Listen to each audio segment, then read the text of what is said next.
Hari Welfare Association and Driok Nivaran implemented this project in Shahid Benazirabad district and Birpur Khas district for the climate resilience to make peasant and rural women climate resilient and preparedness about the disasters and protection for the livestock. Yes, as we know that Pakistan, specifically Sindh, is facing severe challenges of climate change, and women are very much vulnerable for climate change. So this is important for women to aware them about the climate change and make them resilience. Through this project, we build a coordination with communities and district disaster management authorities. If any disaster comes in these communities, they will reach out to the DDMA and they link with, coordinate with district government and district administration for early recovery and safe displacement for safe places.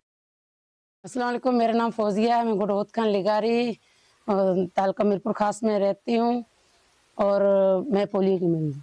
बरसातों में वैसे भी मसले होते हैं, मगर मुझे बहुत बड़ा मसला है क्योंकि मेरे पाँव में पोलियो है। मैं चल नहीं सकती, मुझे आने जाने में बहुत दुश्वारी थी, इसी वजह से मैं बाहर निकल नहीं सकती। हरी ज़मीनों पे काम करती हैं, उनके लिए बहुत ये जो मौसमी तब्दीली की वजह से उनके लिए बहुत बड़े नुकसान होते हैं। जैसे कि बारिश हो जाती है तो उसको जो उसका रोज़गार वो बंद हो जाता है, उसको बहुत तकलीफ़ें होती हैं, आने जाने की भी होती हैं। उसके बच्चे वगैरह भी खाने पीने के लिए भी महरूम हो जाते हैं, उनको बहुत सारी मुश्किल होते हैं।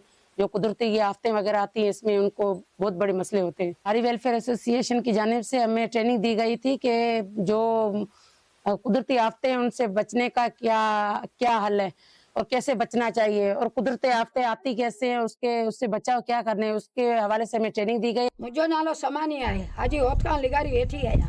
पहिरीं जेको बोर्ड आई हुई न बाबा, उन में असांजा जाम नुक़सान थिया। बरसातुनि में घर किरी पिया, हुआ झूपड़ा वो किरी पिया। पोइ असां सां मसला थी विया, असीं किथे वियूं किथे न वियूं। पोइ रोडनि ते वियासीं, रोडनि में असांखे भई शर्म अचे। फौजिया ट्रेली कई आहे न, उन सां फौजिया असांखे ॿुधायो आहे बाबा घर मथे करियो, वठणु मथे करियो, न तव्हांखे नुक़सानु थिए न मालिक खे। इन जे करे असां इहो घरु ठाहियो आहे। हाणे मथा ई पिया करूं, ज़बरदस्त भराई कंदासूं, न असांखे तकलीफ़ थींदी बरसात में, न माल के तकलीफ थी। मेरा नाम सबा बलोच है। मेरे गांव का नाम मोहम्मद ईसा मकुरानी है और मैं जो नेशनल डिज़ास्टर वाला जो है हारी वेलफेयर एसोसिएशन के साथ वो प्रोजेक्ट चल रहा है, उनकी औरतों को अवेयरनेस के तौर काम कर रही हूँ। हारी वेलफेयर एसोसिएशन वालों ने पहले मुझे ट्रेनिंग दिया, उसके बाद मैं अपने गाँव के औरतों को ट्रेनिंग देती हूँ।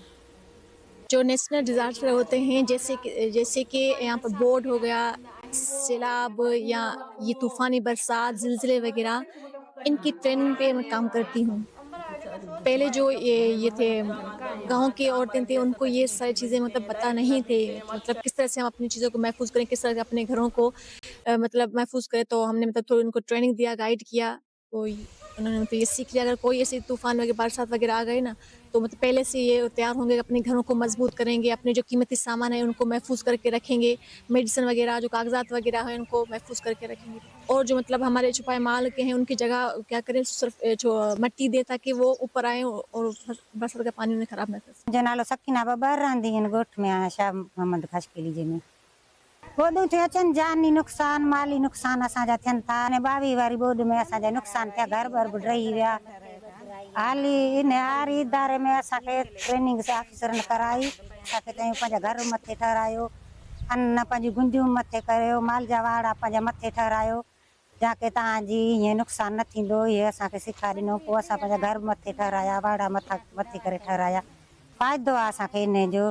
केॾी मींहुं ईंदो, ॿोॾ ईंदी, इन में असांजे मथे माल रिज़्क़ सभु ॻाल्हि मथे आहे, अन्न दाणा मथे। अस्सलाम वालेकुम, मुंहिंजो नालो रज़िया आहे। मां आज़ाद आर्यन ट्रेड यूनियन जी हिकु मेंबर आहियां। मां ॻोठ शाह मोहम्मद खशकेली में रहंदी आहियां। हारी वेलफेयर एसोसिएशन वारा ऐं DN वारा अची हिते हिकिड़ो प्रोजेक्ट हलायो अथनि, जिन में असांखे सम्झायो अथनि, ट्रेनिंग वग़ैरह ॾिना अथनि बोर्ड जे बारे में। जेके आफ़तूं ईंदियूं आहिनि उन खां बचाव असांखे कीअं करिणो आहे, त उन खां असां सिखत वरिती आहे। उन्हनि असांखे इलाही हिते ट्रेनिंग ॾिनियूं, कुझु नवाबशाह में ट्रेनिंग ॾिनियूं। हारी वेलफेयर एसोसिएशन वारा नवाबशाह में मीटिंग रखायो, जेके असां ॿाहिरारी औरतनि खे, हारी औरतनि खे उते घुराई, असां सां जेके सरकारी मुलाज़िम नुमाइंदा हुया उन्हनि सां असांखे मिलायां, जेके दारुल अमान वारा हुया, कुझु सरकारी मुलाज़िम हुया, DDMA वारा हुया ऐं रेस्क्यू 1122 वारा मौजूदु हुया जिन सां असांजी मुलाक़ात थी आहे। अस्सलाम वालेकुम, मुंहिंजो नालो नज़ीर हुसैन ख़ासकली आहे। मां वेठल ॻोठ शाम ख़ासकली में आहियां। हारी वेलफेयर एसोसिएशन ऐं रेस्क्यू 11-22 वारनि जे तरफ़ां ड्रिल कराई वई, जंहिंमें असांखे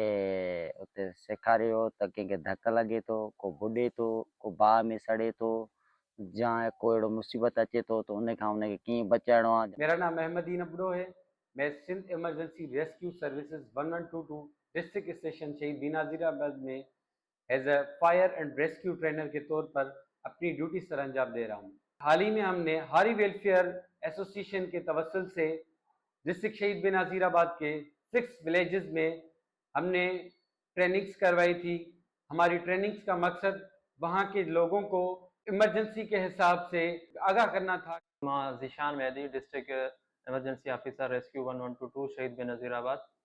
जीअं त असां रेस्क्यू 1122 अॻ में एक्टिविटीज़ कराए चुका हूँ हारी वेलफेयर एसोसिएशन सां, ऐं अॻिते बि इनशाला असां कोशिशि कंदासीं हारी वेलफेयर कमेटी जी जेके बि कोलेबोरेशन आहे असांखे अप्रोच करे पोइ जेके कम्यूनिटी लेवल ते ट्रेनिंग्स वग़ैरह आहिनि उहे असां पंहिंजी टीम्स हुते सेंड करे हुते असां एक्टिविटीज़ परफॉर्म कंदा आहियूं। का बि अहिड़ी क़िस्म जी डिज़ास्टर अचे थी, का बि एमरजेंसी रिपोर्ट थिए थी तव्हांजे इलाइक़े में, त तव्हां सभ खां पहिरियां 1122 नंबर आहे असांजो, हेल्पलाइन नंबर आहे, उन ते तव्हां कॉल कंदा ऐं तव्हां पंहिंजी एमरजेंसी रिपोर्ट कराईंदा त इनशाला असांजी रेस्क्यू 1122 शहीद बेनज़ीराबाद जी टीम बर वक़्तु हुते पहुची करे इनशाला कंहिं वॾे हादसे या नुक़सान खां बचाइण जी पूरी कोशिशि कंदी।